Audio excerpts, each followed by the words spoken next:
Pemirsa Suara Gaib dimanapun Anda berada, bersama kami malam ini kami akan membahas tentang santet, dan saya bersama guru spiritual saya, Kusmi, yang akan saya tanyakan. Assalamualaikum Gus. Waalaikumsalam warahmatullahi wabarakatuh. Gimana, sehat Gus? Alhamdulillah, barakallah atas doa kita semua tetap dalam keadaan baik. Ini begini Gus, masyarakat luas yang dikenal dengan santet, apa sih sebenarnya santet itu Gus? Santet itu pada dasarnya sesuatu hal yang dilakukan oleh seseorang, kadang itu untuk mencelakai ataupun membuat orang tersebut yang menjadi target itu bisa terjadi sesuatu hal yang fatal. Itulah santet, itu seperti itu. Dan santet itu sendiri biasanya itu kalau dari kalangan kita semua menyebutnya itu dengan menggunakan ilmu hitam.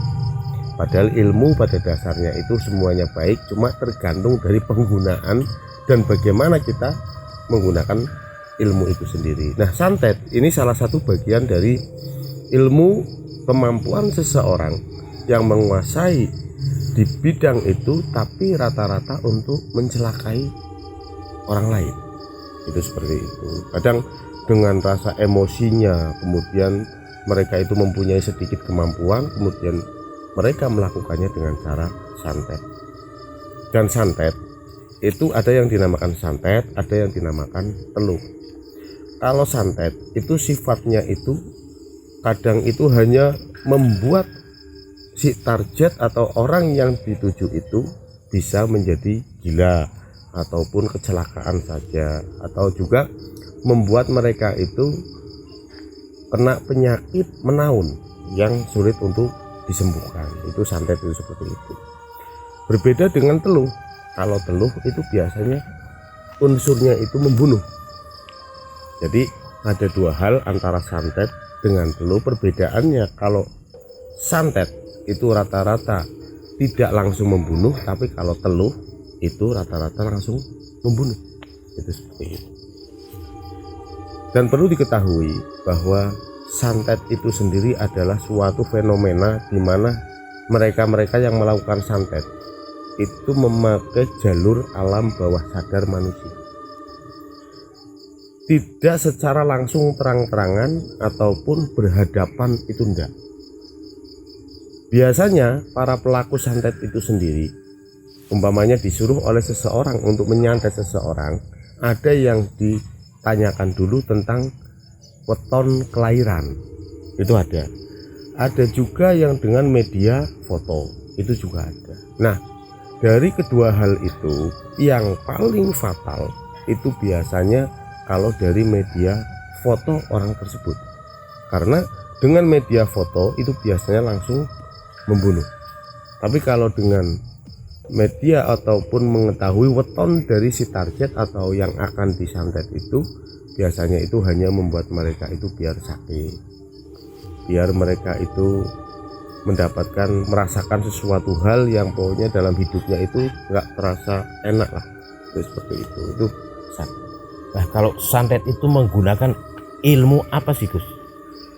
Sebenarnya santet itu, walaupun umpamanya mereka itu mengatakan itu di Al-Quran ada untuk buat nakal, tapi pada dasarnya itu semua menggunakan ayat-ayat jin.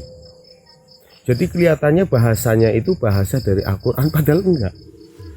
Umpamanya dibolak-balik. Kita pernah mendengar ada yang namanya kulhu sungsang. Nah, kulhu disungsang itu kan sudah menjadi kalimat ayat-ayat jin. Di dalam Al-Quran enggak boleh, karena bacaan dan tajwidnya itu akan berbeda. Nah, itu digunakan biasanya untuk pengelabuan ataupun membuat seseorang agar mendapatkan atau merasakan sesuatu hal yang tidak enak, bahkan sampai mengancam nyawanya. Sebentar Gus, kita rehat sejenak.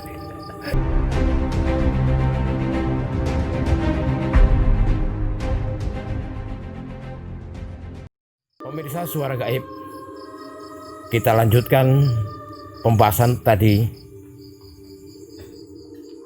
Bagaimana Gus cara kerja santet? Ya.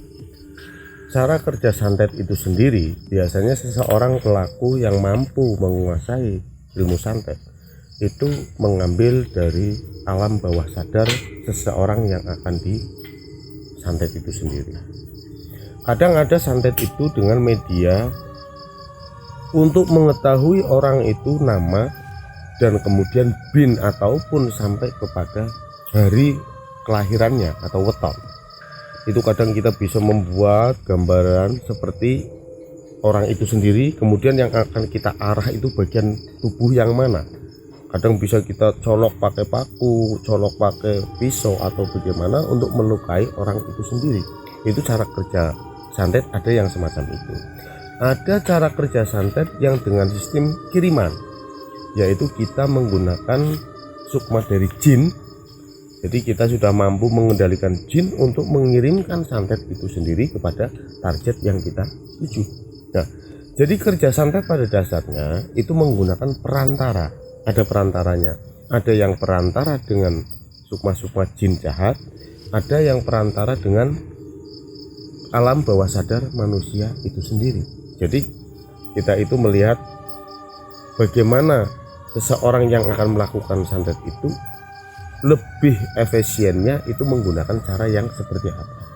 Itu santet itu kerjanya seperti itu. Jadi ada yang memakai alam bawah sadar, ada yang dengan menggunakan media, yaitu media dari foto ataupun kita gambar seseorang itu dan kita tahu namanya serta bin dan hari kelahirannya, maka tukang santet itu akan lebih mudah untuk melaksanakan santet itu sendiri. Itu seperti itu.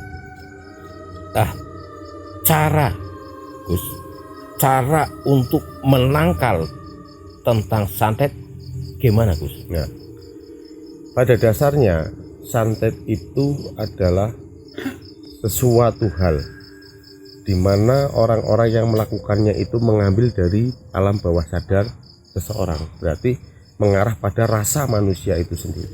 Nah, cara untuk penangkalannya, andai ada seseorang itu sudah terkena, ini yang sudah terkena ya, berarti pertama kita itu harus mampu menyugesti orang tersebut agar seakan-akan bahwa di dalam tubuhnya itu tidak ada santet. Nah, apabila santet itu sudah masuk ke dalam tubuh seseorang, kemudian orang tersebut itu malah ditakut-takuti karena ini adanya santet begini-begini, itu lebih akan menambahkan ketajaman santet itu sendiri. Tapi kalau kita menyugesti bahwa santet itu sebenarnya apa, udah nggak usah takut, sampean tidak akan terkena apa-apa apabila sampean nanti membaca ini.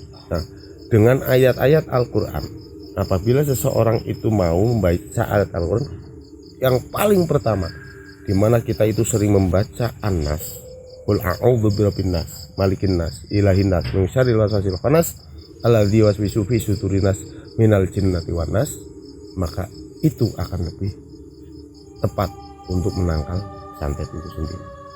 Nah, andai kata ada seseorang yang mengancam akan menyantet kita, maka kalau kita tahu bahwa santet itu selalu bekerja di alam bawah sadar manusia, kalau kita mau tidur dari bumi ini, dalam arti kita tidur di bawah, itu tidak ngambang dari lantai, itu santet itu nggak akan kena.